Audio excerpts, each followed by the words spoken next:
पूजा करे गईनी मंदिरवे में आ बड़ी भीड़ होला सवनवे में आ बड़ी भीड़ होला सवनवे में शिव के ना भावेला लड्डू से पेड़ा शिव के ना भावेला लड्डू से पेड़ा भंगिया के गोला बगलवे में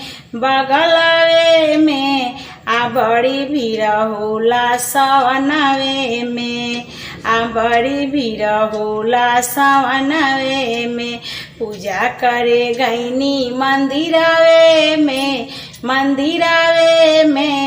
आ बड़ी भीड़ होला सवनवे में आ बड़ी भीड़ होला सवनवे में शिव के ना भावेला गाड़ी से घोड़ा शिव के ना भावेला गाड़ी से घोड़ा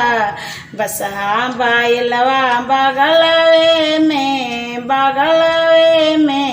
आ बड़ी भीड़ होला सवनवे में आ बड़ी भीड़ होला सवनवे में पूजा करे गईनी मंदिरवे में